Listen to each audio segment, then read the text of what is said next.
In the grief-stricken quiet of Emmerdale, suspicion has been a poison, seeping into the cracks of every relationship and turning mourners into monsters. Since the day Nate Robinson's light was brutally extinguished, a dark cloud has lingered, not just over the village, but specifically over two people, Cain Dingle and Tracy Robinson. Bound by their shared love for Nate, they found themselves ripped apart by the ugliest of accusations, each pointing a trembling, grief-fueled finger at the other, convinced that the person they once trusted was capable of murder. The air between them wasn't just cold, it was thick with a hatred born from heartbreak. This was the backdrop for a day that everyone in the village was dreading, Nate's funeral. A day meant for solemn goodbyes, for honoring a life cut tragically short, was instead primed to be a battlefield. Tracy, her heart a gaping wound, had made her wishes crystal clear. The Dingles, and especially Cain, were to stay away. She couldn't bear to look at the man she believed had stolen her future while trying to say goodbye to her past. For her, their presence would be a desecration of Nate's memory. But the Dingles, a clan forged in loyalty and defiance, saw it differently. To them, staying away was an admission of guilt, a betrayal of their own. They were coming to mourn their kin, and no one, least of all the woman accusing their patriarch, was going to stop them. As the church bell began its sorrowful toll, the stage was set for a confrontation of epic proportions, a clash of grief and fury that threatened to shatter the fragile peace of the service. The tension was a physical thing inside the cold stone walls of the church. Every hushed whisper, every sideways glance, felt like a spark in a room full of gunpowder. As the Dingle family filed in, a collective gasp rippled through the pews. Tracy stood rigid at the front, her back to them, but everyone could feel the wave of her pain and anger. This was it, the moment it would all explode. And then from the most unexpected of corners, a voice cut through the hostility. It was John Sugden, Nate's real killer. Stepping forward, his face a mask of carefully constructed sorrow, he urged everyone to find a shred of decency, to show some respect, not for each other but for Nate. He spoke of unity in grief, of putting aside differences for the sake of the man they had all lost. To the unsuspecting mourners he sounded like a voice of reason, a compassionate friend trying to mend a terrible rift.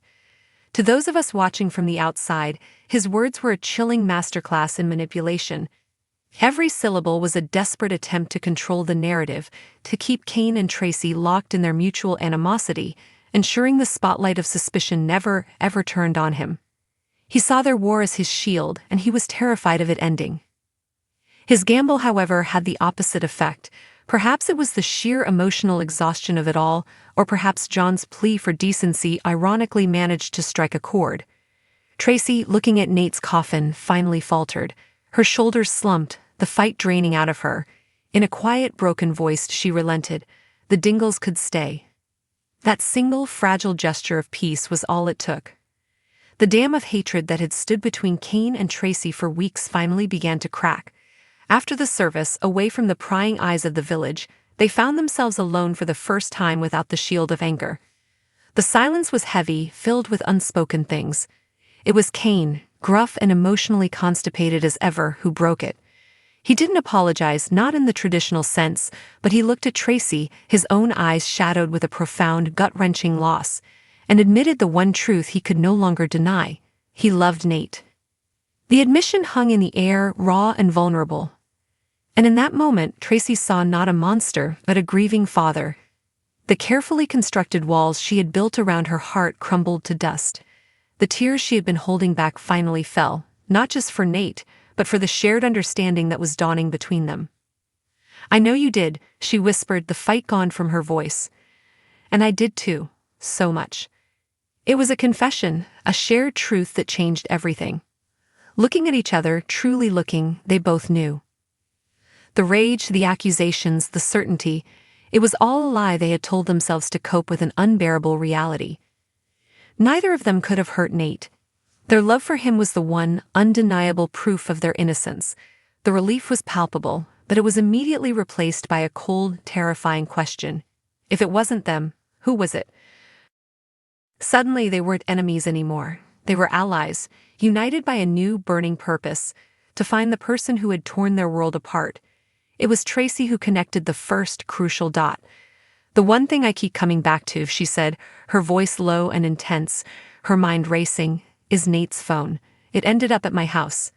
The police said it was used half a mile away from the village after it happened. But then someone planted it back there. It was put in my house to frame me. She looked at Kane, her eyes wide with the horrifying implication. It's got to be someone we know, someone who could get into my house, someone who was close to us. The pieces began to slot into place with sickening speed. This wasn't a crime of passion. This was cold, calculated, devious. This was the work of a snake hiding in the grass, someone who had watched them tear each other apart and let them do it. As Aaron Dingle joined them, sensing the seismic shift in the air, he voiced the question that was hanging unspoken between them. So you're saying the killer, they could be close? One of us? Kane's gaze hardened, his expression turning to granite. All the anger he had misplaced onto Tracy now had a new faceless target.